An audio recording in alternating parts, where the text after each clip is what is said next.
I lied about who I was for almost a decade. Not a small white lie, not something harmless. I lied about the very core of my identity, where I came from, what blood ran through my veins, what language I spoke before I even learned English. I'm Yemeni, born and raised there until I was 15.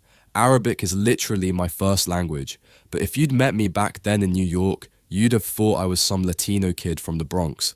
That's because, for years, if someone asked me, "Where are you from?" my answer was, "I'm Latino." I said it so casually, so often, that it eventually came out without me even thinking about it. When I first landed in JFK with my family, I didn't speak English fluently yet, but I could feel eyes on me everywhere. The brown skin, the black hair, the way I dressed. School was even worse. I was the Arab kid before anyone even knew my name. It was 2000s America. Arabs were a walking stereotype, terrorists, backwards, weird. People laughed at Arab names, mocked our food, imitated our accents like it was a comedy routine. I remember one kid straight up asking me if my dad owned a camel. Everyone laughed. I forced a laugh too, but deep down I was boiling. That's when I realized fitting in would mean hiding who I really was. My neighborhood in New York had a lot of Hispanic families. Puerto Rican, Venezuelans, and Colombians. They had their own struggles, but nobody treated them like ticking bombs. And honestly, some of them looked like me. Same skin tone, same straight black hair, similar features. It wouldn't take much to blend in. The first time I lied, it was almost accidental. Some guy at the basketball court asked where I was from. I froze for a second, then said, "Venezuela." He nodded. "Oh yeah, from Caracas?" I shrugged and said, "Yeah, my family's from there." And that was it. No questions, no weird looks, no jokes about terrorism. I walked away feeling lighter, but it didn't stop there. My dear brothers and sisters, subhanallah, if you're hearing this, Allah has placed a yearning in your heart, a call to live a life where your deen shines bright, unburdened by the fitna of this dunya. Are you feeling that pull? That restlessness to find a righteous spouse in a land where your deen thrives, or a parent yearning to raise your children speaking Arabic in Muslim Arab countries like Tunisia, Oman, Algeria, or Saudi Arabia, where they are not only surrounded by the deen, but the Arabic language bringing the Quran's words to life. Or perhaps you're drawn to the Muslim lands of Asia, like Indonesia or Malaysia, to protect your faith. I wrote 5 practical steps to plan your hijrah, to guide you to a life rooted in the deen, inshallah. This ebook isn't just advice, it's a roadmap. Learn to purify your intention, choose a land that nurtures your soul, secure halal income, and prepare yourself and your family spiritually.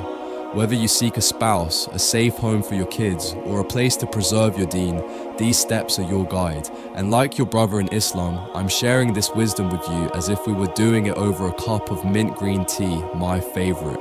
Don't let fear hold you back. Purchase 5 practical steps to plan your hijrah now by clicking the link below. Start your journey to a new life, inshallah. Act today. Your deen and family deserve it. I leaned into it. I started hanging around Hispanic kids more, learned some Spanish slang from music and from friends. My fake story grew legs. Sometimes I'd say Cuban, sometimes Puerto Rican. I even started avoiding speaking Arabic in public. At home, my family still spoke to me in Arabic, but outside it was Spanish phrases and English only. There was guilt, sure. Every time my mom would tell me to be proud of where we came from, it felt like a little stab in my chest. But pride doesn't get you friends when you're 15 and just trying to survive high school without being the punchline. I remember one day, one of my uncles visited from Yemen. Big beard, traditional clothes, heavy accent. I brought him to a corner store near my block. I told my friends he was a relative visiting from out of town. They asked, "Where from?" And I mumbled, "Venezuela." My uncle didn't speak English, so he didn't know I just erased his entire existence with a sentence. Looking back, that's one of the most shameful memories I have. Not because my uncle knew, he didn't, but because I knew, and I still did it. The crazy thing is, the more I lied, the easier it became. By the time I was 17, I could switch identities, depending on the situation, without missing a beat. To my family, I was from Yemen. To my friends, I was that Venezuelan guy. And here's the part that really messes with my head now. At the time, I thought I was winning. I thought I'd figured out the cheat code to social life in America. Just stop being yourself. I didn't realize I was losing something way more valuable in the process. From 15 to 23, I lived like two completely different people. At home, my parents still spoke to me in Arabic. My mom would yell for me to help bring groceries upstairs. My dad would remind me to pray. My younger cousins would visit and we'd eat mendi together. But once I stepped outside, it was a full identity swap. Spanish music in my headphones, hanging out with my Latino friends, speaking like them, dressing like them. The lie had become so natural that it wasn't even a cover anymore. It was a second skin. I'd walk into a bodega, dap up the cashier, throw out a hola como estás, and nobody questioned me. To them, I was one of theirs. I wasn't thinking about Allah. I wasn't thinking about my culture. I wasn't thinking about anything except fitting in, enjoying myself, and doing whatever I wanted without feeling like the weird Arab kid. That's around the time I got into my first real relationship. She was Colombian, beautiful in a way that made guys stare when we walked into a room. She liked that I spoke Spanish, and I never told her how I learned it. I just let her assume I grew up speaking it at home. She didn't know a single word of Arabic, and I never mentioned that I did. Looking back now, it's crazy how much I erased myself just to keep the act going. We dated for 2 years. 2 years of family cookouts, parties, long nights out, and everything that comes with a haram relationship. I wasn't praying. I wasn't fasting properly. I was fully absorbed into a lifestyle that had nothing to do with my faith, and I convinced myself it was fine because I'm young and everyone does it here. The truth? I was spiritually numb. My heart was asleep, and I didn't even care. But here's the thing about building your life on lies. Eventually, the ground gives out. One night, I found out she'd been cheating on me. Not once, not twice, multiple times, with someone I actually knew.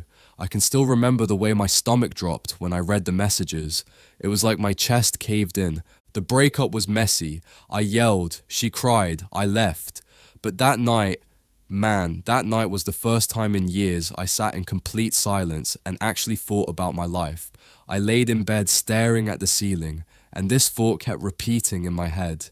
You built your life on pretending to be someone else, and now it's all falling apart. It wasn't just about her cheating, it was about everything. The lie, the disconnection from my deen, the way I had let myself drift so far from who I actually was. I thought back to Yemen, my hometown, the family I hadn't seen in years, the feeling of belonging I had as a kid. I thought about my cousins who had gone back and gotten married. I used to laugh at them, thinking they were old-fashioned. But here I was, broken and empty, with nothing to show for the years I'd spent chasing a lifestyle that didn't even want me in the first place. For the first time since I was 15, I didn't want to be the Venezuelan anymore. I didn't want to keep playing a role just to be accepted. I wanted to breathe as myself again. But wanting something and actually doing it are two very different things. The next few months after the breakup were awkward. I still hung out with my same friends, but something had shifted. I stopped leaning into the Latino identity as much. When people asked me where I was from, I'd hesitate before answering. Sometimes I'd still lie out of habit, but the words felt heavier now, like they didn't belong to me anymore. And deep down, a seed had been planted, a seed that would grow into the decision that would change my life. Salamu alaikum, my dear brothers and sisters. Want to strengthen our ummah and support this channel? Become a channel member today, inshallah. Your membership fuels my mission to build a vibrant Muslim community, sharing stories and knowledge that we can all learn from. Your generosity reflects the nature of charity we Muslims have in our hearts, alhamdulillah. Choose a tier and enjoy exclusive perks like members-only videos and special shout-outs. Together, let's grow this blessed community. Click join now and be part of something special. I turned 23 and something in me snapped. I can't pinpoint an exact day or conversation. It was more like a slow build-up until one morning I just decided I'm done lying. Done telling people I'm Venezuelan or Colombian. Done avoiding the truth like it's a curse. I'm Yemeni. That's who I am. That's what I'll say from now on. The first time I openly told someone I was Arab again, it felt weird. My voice caught a little, like I was saying something taboo. I was talking to a guy at work, and he asked where I was from. Normally I'd throw out Venezuelan without blinking, but this time I looked him dead in the eye and said, "I'm Yemeni." He paused for a second, nodded and said, "That's cool." And that was it. No jokes, no stares, just normal. Of course, not everyone reacted like that. Some friends I'd known for years looked at me sideways. "Wait, you're Arab? Since when?" "Bro, you told me you were Venezuelan." Some laughed, some didn't care, some acted like I'd betrayed them with the lie. I couldn't even be mad. They weren't wrong. I had been fake for years. But the thing is, once you stop pretending, you start breathing differently. I felt lighter, even when the conversations were awkward. I didn't have to keep up the performance anymore. I didn't have to avoid certain topics or pretend I didn't understand Arabic when my mom called me in public. I started spending more time with the Yemeni community in New York. Not the fake, see you once a year type of connection. I mean, really spending time. Hanging out in the Yemeni restaurants, going to masjid with the uncles, sitting in on late night tea sessions where guys would talk about business, politics, and stories from back home. It was like relearning who I was. The pride I thought didn't exist in me started bubbling up. The food tasted better, the language sounded richer, and the call to prayer, something I'd ignored for years, started hitting my heart again. That's when my cousins, the same ones I joked about for marrying in Yemen, started telling me their stories. One told me about how his wife was raised with traditional values, how their family supported them, and how their marriage felt grounded compared to what we saw in the West. Another told me how his kids spoke Arabic fluently and loved visiting their grandparents in the village. I used to think they were stuck in the past. Now I realized maybe I was the one stuck chasing a lifestyle that wasn't meant for me, that kept me distant from Allah and from myself. My prayers started becoming more consistent. I cut off any haram relationships. Friday nights weren't about parties or wasting time anymore. They became family nights, masjid nights. The more I embraced who I was, the more I started thinking about the bigger picture. The West had shaped so much of my youth, and not in a good way. Every day here was a battle against fitna, against losing your values, against being slowly chipped away until you don't even recognize yourself. One night, I was sitting in my room scrolling my phone when I got a video call from my cousin in Yemen. He was sitting outside, under the stars, sipping tea. You could hear goats in the background and kids playing. He said, "You need to come back, spend time with the family, breathe real air again." I laughed it off, but something made me want to go.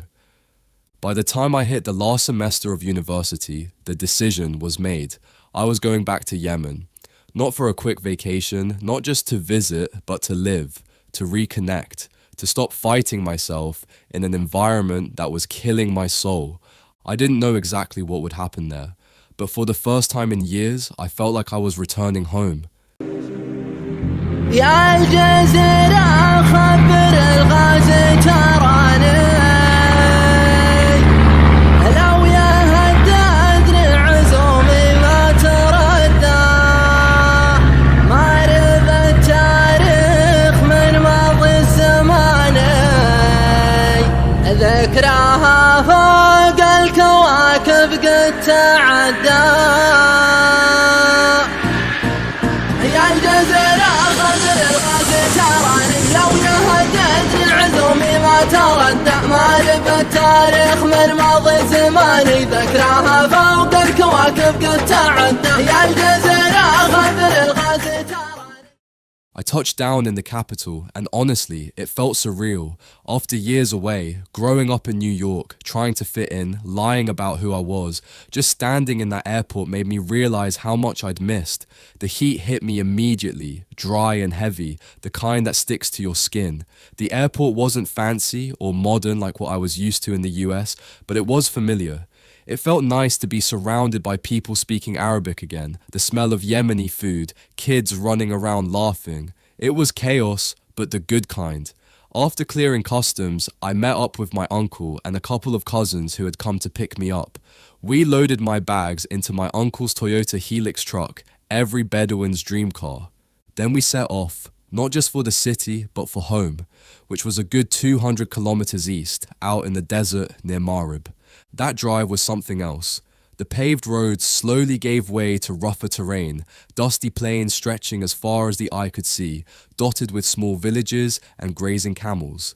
The sun was blazing, but the landscape was beautiful in a way you don't see in cities, raw, untouched, and timeless. As we got closer, I felt my heart beating faster. The desert, my family, my roots, all waiting for me after so long, and Allah's timing couldn't have been more perfect. I didn't just come back on any random day. I was arriving right in the middle of a massive tribal gathering, 505, if you know you know. Different branches of the tribe had come from all over, some traveling days just to be here. The whole place was buzzing. When we finally arrived at our family's home, a simple compound, I was hit by a wave of emotions. Before I could even take it all in, people started pouring out from every direction. My uncles, cousins, elders from the tribe, all rushing toward me. There were firm hugs, handshakes that turned into embraces, and people calling me our son, our brother.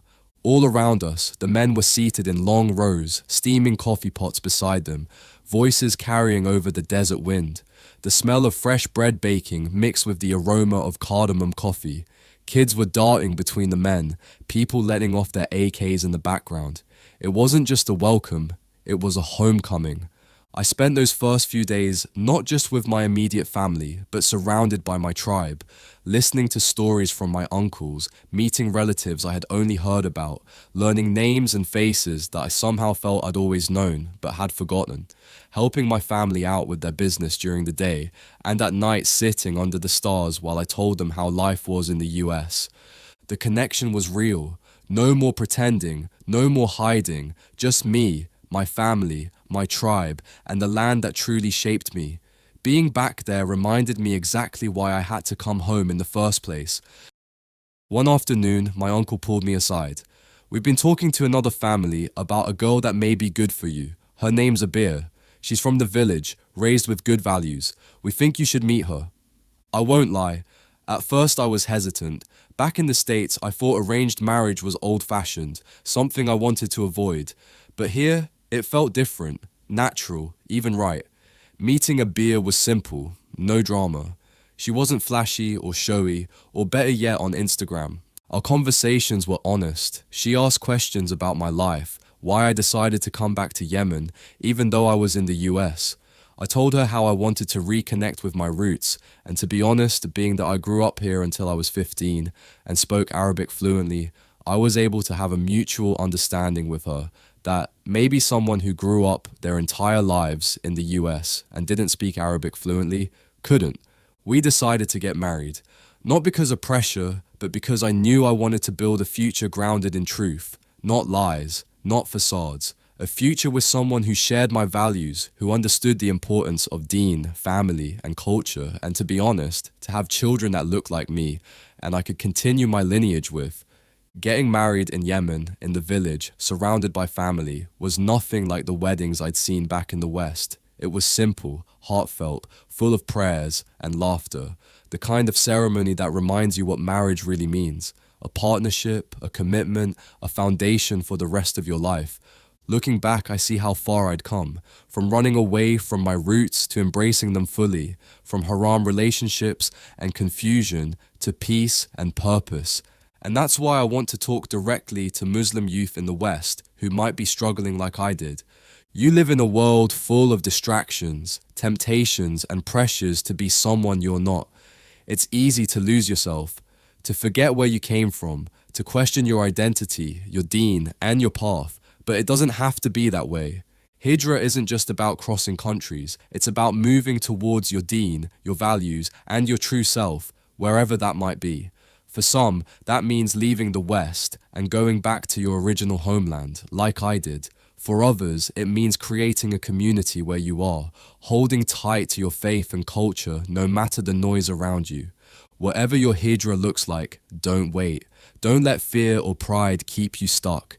Take that step, physically or spiritually, towards the life Allah wants for you. Because at the end of the day, peace doesn't come from where you live. It comes from who you are when you stop running and start standing firm in your truth. Alright mate, I just finished reading the brother's story about his journey back to Yemen, and honestly, it hit me right in the heart. Growing up away from your roots and struggling with your identity, and then making that bold move to reconnect with your culture and faith, that's something powerful, and that a lot of us Arabs and Muslims can relate to, especially for us living in the West. Yemen isn't just any place, it's the origin of the Arabs. And as an Arab from Libya, I can't help but notice the many similarities we share. The brother's story reminds me why Hijrah matters so much. It's not just a physical move, it's a spiritual return. Whether you're moving back to your homeland or creating that space wherever you are, Hijrah means stepping toward your deen and who you really are. For brothers and sisters out there thinking about making that move, I've put together something that can help. It's called 5 Practical Steps to Plan Your Hijrah, a Muslim's guide to a faithful new start. No fluff, just clear, honest advice to help you take that next step with confidence. The link is right below. Grab your copy and start your journey. And I want to hear from you. Have you faced similar tests like the brother did? Have you wanted to reconnect with the deen? Let's get the conversation going in the comments. More stories coming soon, inshallah.